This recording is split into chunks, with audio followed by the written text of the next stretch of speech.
वेधशाळा नेहमी आपल्याला अंदाज देते, रेड अलर्ट देते, ऑरेंज अलर्ट देते आणि त्याच्यानुसार आपण साधारणतः एक अपेक्षा करतो की एवढा पाऊस पडू शकेल. अतिवृष्टीचा इशारा दिल्यानंतर जिथे जिथे पूर येऊ शकतो तिथल्या नागरिकांचं स्थलांतर स्थानिक प्रशासन करतं आणि याही वेळेला स्थानिक प्रशासनाने काही लाख नागरिकांचं स्थलांतर केलं आणि त्यांचे जीव हे आपण वाचवलेले आहे. आपली प्राथमिकता हीच असते की जीवितहानी होता कामा नये आणि त्या जीवितहानीमध्ये मनुष्यहानी आणि त्याचबरोबरीने आपलं पशुधन हे तेवढंच महत्वाचं आहे. हे सगळं स्थलांतर त्यांच्या निवाऱ्याची सोय हे करत असताना यावेळेचं जे संकट, आसमानी संकट कोसळलं ते फार भयानक आहे. काही ठिकाणी दरडीखाली आपलेच बांधव माता भगिनी गाडले गेले, त्यांचे घरासकट काही ठिकाणी रस्ते खचलेत, पूल वाहून गेलेत. हे सगळं आपलीच आता घरात लागलेलं आहे आणि हे संकट, या संकटातून बाहेर पडताना मगाशी जसं मी म्हटलं की आपली प्राथमिकता असते की जीव वाचवणं. त्याच्यानंतर हे संकट ओसरल्यानंतर, पुराचं पाणी ओसरल्यानंतर एकतर कोविड पसरू नये म्हणून उपाययोजना आणि पाण्याच्या अनुषंगाने जे काही रोगराई पसरते, रोग पसरतात ते येऊ नये याच्यासाठी दक्षता. आणि त्याच्या आधी जो काही चिखल, जे काही पाणी घरादारात दुकानात सगळीकडे घुसलं होतं आणि त्यांनी धुळडाण सगळं वाट लावून टाकली, त्याची साफसफाई करणं, पुन्हा त्या सगळ्या नागरिकांना एक दिलासा देणं, त्यांना त्यांच्या पायावरती उभं करणं, त्यांना मदत देणं हे नेहमीच एक काम असतंच. पण आता हे वारंवार व्हायला लागलेलं आहे. मी एक 2-3 ठिकाणी जे काही फिरलो त्याच्यात नागरिकांच्या ह्याच अपेक्षा आहेत की आता हे दरवर्षी व्हायला लागलं. आम्ही जे काही कष्टाने कमावतो ते असं सगळं वाहून जायला लागले, संसार उद्ध्वस्त होत आहे. आता मात्र याच्यावर काहीतरी कायमस्वरूपी तोडगा काढा. आता तोडगा काढायचा म्हणजे हे जे काही पाणी वर्ण विसर मध्ये आलमट्टीचं असेल, कुठे कोयन्याचं असेल, कुठे तिकडे वैशिष्ट्य नदी फुटते, कधी सावित्री फुटते, इकडे पंचगंगा फुटते, तर त्या अतिरिक्त पाण्याचा एक पुढे काय करायचं त्याचं नियोजन करणं हे फार महत्वाचं आहे. त्या दृष्टीने सुद्धा नुसता अभ्यास नाही का आराखडा बनवून काम सुरू करावं लागेल. कोसळणाऱ्या दरडी, खचणारे रस्ते, त्याच्यासाठी भूगर्भाचा एक अभ्यास करून त्याही बाबतीत काही उपाययोजना आपल्याला करावी लागणार आहे. मात्र सगळ्यात महत्वाचं म्हणजे सातत्याने पूरबाधित जे काही क्षेत्र आहे पूरबाधितच म्हणावं लागेल, त्याच्यातल्या सगळ्या नागरिकांचं पुनर्वसन करणं. त्या सगळ्यांची आता ही मानसिकता झालेली की आम्हाला दरवर्षीचं एक संकट नकोय, दरवर्षीचा तणाव नकोय, आमचं चांगल्या ठिकाणी पुनर्वसन करा. याचं पुनर्वसन करताना ज्या काही धोकादायक वस्त्या आहेत त्यांच्यावरती दरड कोसळण्याची शक्यता आहे, त्यांचं सुद्धा, त्या गावाचं सुद्धा पुनर्वसन करणं हा सुद्धा एक मोठा आराखडा आहे. असं एक फार मोठं काम येत्या काही वर्षात आपल्याला सगळ्यांना मिळून करावं लागेल. आणि म्हणून मी इथल्या नागरिकांना सुद्धा हेच सांगतो आहे की अशा वेळेला काही ठिकाणी आपल्याला थोडेसे कठोर निर्णय हे घ्यावे लागतील आणि हे जर का घेतले नाही तर मग वारंवार हे संकट आपले जे काही पाठी लागलेलं आहे ते काय आपल्याला सोडणार नाही. आताच एक वेळ आहे की जे काही करण्याचे शक्य आहे ते आपण करू शकतो. आणि ते करण्यासाठी मी पुन्हा सांगतो काही ठिकाणी कठोर निर्णय घेण्याची आवश्यकता आहे. नदीपात्रातली ब्ल्यू लाईन, रेड लाईन, त्याच्यामध्ये झालेली अतिक्रमण, आता मी तर कलेक्टर महोदय आणि सगळ्या प्रशासनाला सूचना दिलेली की याच्या पुढे अशा बांधकामाला आता परवानगी देणार नाही. जिथे आपण ब्ल्यू लाईन, रेड लाईन जी काही तुमची लाईन आहे नाहीतर लाईनी मारू नका, म्हणजे काय होईल ते होऊ द्या, असं नाही चालणार. कारण शेवटी हे कोणाच्या तरी जीवावर बेतत असतं आणि जीव दाहक आपल्याला गमावता येणार नाही, गमावू शकत नाही आणि सरकार म्हणून असं बघू शकणार नाही. आणि त्याच्यासाठी आता एक तात्काळ यातनं बाहेर पडणं हा एक महत्वाचा मुद्दा आहे आणि कायमस्वरूपी त्याला इलाज करणं हा त्याहून आणखी महत्वाचा भाग आहे. तर अशा काही गोष्टी या संकटाच्या निमित्ताने आपल्याला आता कराव्या लागतील.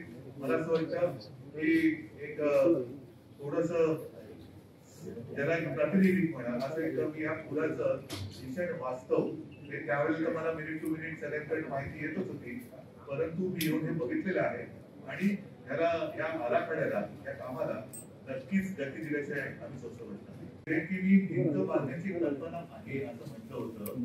भिंत बांधायची की नाही बांधायची आता त्याच्यावरनं सुद्धा मतांतर होणार असेल तर आपण पुढे सरकू शकत नाही. आणि म्हणून मला असं वाटतं की एकूणच या पुढे जे काही करायचं आहे, कारण अशी संकट येतात मग आपण कमिट्या नेमतो, त्यांचे अहवाल घेतो आणि ते अहवाल आपल्याला प्रत्यक्ष अंमलात येण्याचं झालंच नसतं, मग ते वाचनात गुंडाळून ठेवतो. तर पहिलं मी हेच करायला सांगितलं की ज्या वेगवेगळ्या समित्या नेमल्या गेल्या होत्या, मग त्या वैज्ञानिक असतील, मग गाडगेला अहवाल असेल, आणखी कोणते अहवाल असतील, त्यातले सगळे एकत्रीकरण करून ज्याला महत्वाचे ठळक मुद्दे म्हणतो ते पहिले काढा, ते लोकांसमोर आले पाहिजेत. कारण हे या कामासाठी म्हणून आपण या तज्ञांची मदत घेतली होती की म्हणजे नुसती तोंडेच्या घ्यायची असेल तर मग अशा कमिट्या नेमू नये. आणि म्हणून मला असं वाटतं भिंत बांधणे हा एक मुद्दा कोणीतरी मांडला होता, तसं म्हटलं की भिंत बांधणं हा एक पर्याय असू शकतो का. आता तो असू शकतो तर तो सगळ्यांनी स्वीकारला पाहिजे, नसेल तर सोडून दिला पाहिजे.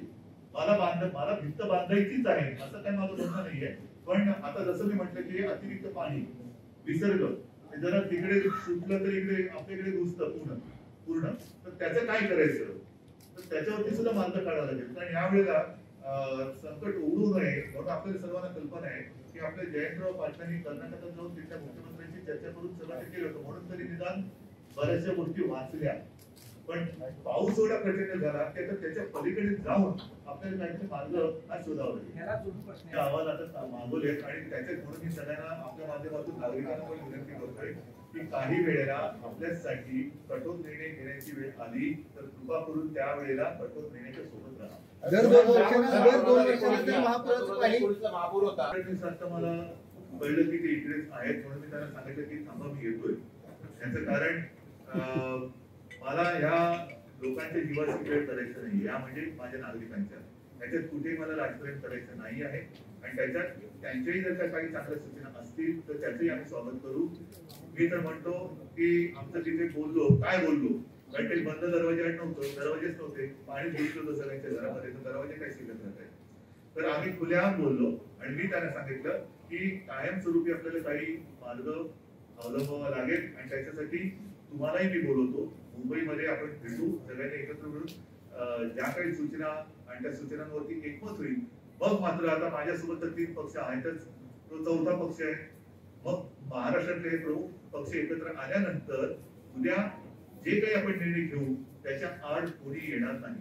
त्याला ठीक आहे, तुम्हाला काही सुचेल, मला काही सुचेल, याला काही सुचेल, त्याला काही सुचेल, हे करणं किती योग्य अयोग्य आणि ते खरंच झेपणार आहे का, झेपणार आहे कशाचे यांनी, एकतर पैशाच्या यांनी, कारण आता सगळीकडे अर्थव्यवस्था मंदावलेली आहे त्याच्यामुळे पैशाच्या यांनी झेपणार आहे का, आणि एका संकटातून बाहेर पडण्यात घाईघाईने काहीतरी मार्ग शोधला तर दुसऱ्या संकटाला आपण आमंत्रित करतो आहोत का, ह्या सगळ्यांचा विचार करावा लागेल. त्याच्यासाठी जिथे म्हणजे आम्ही ते ठरवलंय की ह्या पाण्याचा उपयोग जर करता आला तर उत्तम आहे.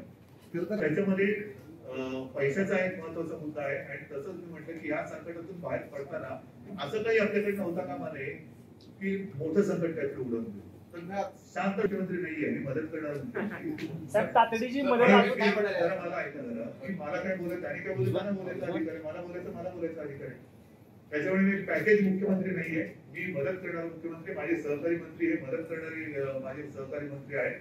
आणि मी यापूर्वीच सांगितलंय की सौंद लोकप्रियतेसाठी मी काही घोषणा करणार नाही. अजूनही सांगली असेल, कोल्हापूर असेल, इथलं पाणी पूर्णपणे ओसरायचे. आता ओसरल्यानंतर जसं चिखल बघतोय आपण, चिपळूण मध्ये सुद्धा मी तेच बघितलं. तर ह्याचा पूर्ण अंदाज घेतल्यानंतर आपण या 2 गोष्टीवरती लक्ष देणार आहोत. एक तात्काळ मदत तिथं आम्ही जाहीर केलेली आहे, जी एनडीआरएफच्या निकषाप्रमाणे आहे. आणखी एक गोष्ट सांगतो की काही महिन्यांपूर्वी नीती आयोगाची जी बैठक झाली होती, माननीय पंतप्रधानांनी बोलवली होती, मुख्यमंत्री आणि जे असे होते, त्याच्यात ती एक सूचना केली आहे की एनडीआरएफचे निकष 2015 चे आता 2021 अर्ज गेलेला आहे. हे एनडीआरएफचे निकष हे आता बदलण्याची गरज आहे. संकट आलं रे आलं की राज्यातून केंद्राकडे काहीतरी मागणी होती की एवढे 1000 कोटी द्या, मी केलेली नाही. कारण मी इथे इतर वेळा आपल्या घोषणा करणार नाही आणि वेळी वाकडी मदत मी मागणार नाही. जे माझ्या राज्याला पाहिजे आहे, जिथे माझ्या राज्याला केंद्राची गरज आहे तेच मी केंद्राकडे मागेन. आणि म्हणून मी आज सुद्धा केंद्राकडे एवढे 1000 कोटी द्या, जसं तुम्ही गुजरातला दिले तसे आम्हाला द्या, असं मी बोललेलं नाही आणि असं बोलणार नाही. परंतु जेव्हा माझ्या लक्षात येईल की ह्या गोष्टी आपल्याला करणं गरजेचं आहे, जसं आज तुम्हाला भेटण्यापूर्वी इथल्या प्रशासनाने नुसतं संकटाचा आराखडा हे नाही, कारण त्यांच्याकडे ती माहिती मला मिळालेली आहे. उपाययोजना काय करायच्या आणि उपाययोजनांसाठी किती खर्च लागेल त्याचा एक अंदाज दिलेला आहे. हा अंदाज आहे प्राथमिक.